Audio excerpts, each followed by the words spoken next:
Pi, cordibus nostris clama, Christus lux eterna est, in omni corpore sonna।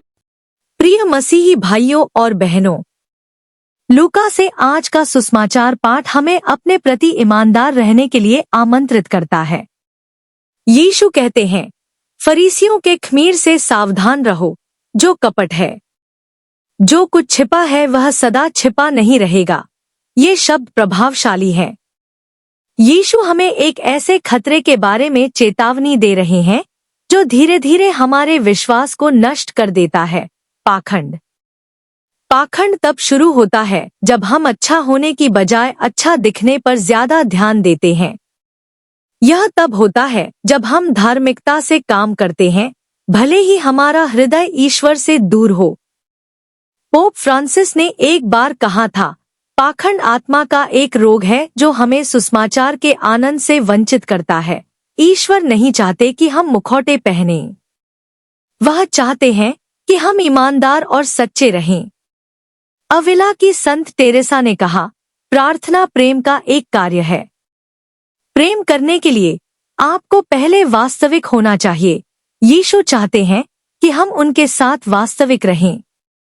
वह झूठी पवित्रता नहीं चाहते। वह हमारे हृदय में सत्य चाहते हैं। भजनकार कहते हैं, तुम अपने भीतर सत्य की कामना करते हो। लेकिन आज की दुनिया ईमानदारी को मुश्किल बना देती है। हम एक ऐसी संस्कृति में रहते हैं जो दिखावे पर केंद्रित है। हम सिद्ध दिखने और अपनी कमजोरियों को छिपाने की कोशिश करते हैं। लेकिन सुसमाचार हमें प्रकाश में जीने के लिए कहता है, दिखावा करना बंद करो और सत्य में स्वतंत्रता पाओ। संत ऑगस्टाइन इसका एक आदर्श उदाहरण है। वे वर्षों तक ईश्वर से दूर रहे। वे पाप और झूठ में उलझे रहे। लेकिन जब उन्होंने दिखावा करना छोड़ दिया और सच्चाई से ईश्वर के सामने खड़े हुए, तो उनके हृदय में अनुग्रह भर गया। बाद में उन्होंने लिखा, हे सुंदरी, प्राचीन और नवीन, मैंने तुम्हें देर से प्रेम किया है। उनकी यात्रा सिद्धता से नहीं, बल्कि ईमानदारी से शुरू हुई थी। यीशु हमें सांत्वना भी देते हैं। वे कहते हैं, तुम्हारे सिर के बाल भी गिने हुए हैं। डरो मत। तुम बहुत सी गौरियों से भी अधिक मूल्यवान हो। ईश्वर हमारे बारे में सब कुछ जानते हैं, फिर भी वे हमसे प्रेम करते हैं। हमें छिपने की जरूरत नहीं है। उनकी आंखें न्याय से नहीं, बल्कि दया से भरी हैं। लेकिन यह प्रेम एक प्रतिक्रिया की मांग करता है। यदि हमारा विश्वास सच्चा है, तो इसे हमारे जीवन जीने के तरीके में व्यक्त होना चाहिए। संत जॉन पॉल द्वितीय ने कहा था, दुनिया को और ज्यादा शिक्षकों की नहीं, बल्कि और ज्यादा गवाहों की जरूरत है। सिर्फ आस्था की बात करना ही काफी नहीं है, हमें उसे जीना भी होगा। एक झूठा ईसाई लोगों को दूर धकेलता है। एक सच्चा ईसाई लोगों को यीशु के करीब लाता है।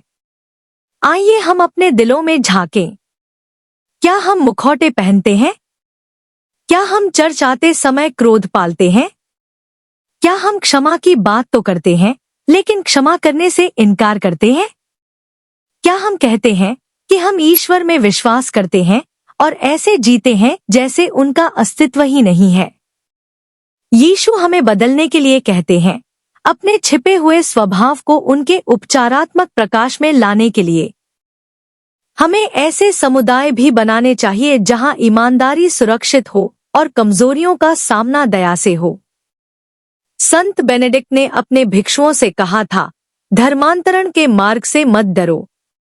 इसके लिए प्रतिदिन निष्ठा और विनम्रता की आवश्यकता होती है। यह हमारे लिए भी सत्य है।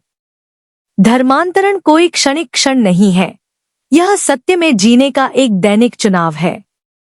आज जब हम वेदी पर आ रहे हैं, तो आइए हम अपने मुखौटे उतार दें। आइए हम जैसे हैं वैसे ही आए। ईश्वर द्वारा प्रिय पापी, ऐसे लोग जो वास्तविक होना सीख रहे हैं। हम जो प्रकाश में लाते हैं, ईश्वर उसे अस्वीकार नहीं करेंगे। हम जो छिपाते हैं, वह उसे देखता भी है और वह हमें मुक्त होने का निमंत्रण देता है। आइए हम इस स्थान से ईमानदारी, विनम्रता और साहस के साथ जीने की इच्छा लेकर विदा लें। हमारा विश्वास दिखावा न हो, बल्कि एक सच्चाई हो जिसे हम जीते हैं। जब हम ईमानदारी से जीते हैं, तो मसीह का प्रकाश हमारे माध्यम से चमकता है। जो कभी छिपा हुआ था, वह दुनिया के लिए उसकी दया का संदेश बन जाता है। आमीन। Echoes of the word echoing Christ in every heart where silence speaks and every voice matter. Rooted in Carmelite contemplation and creative prophecy reflections, visuals and captions.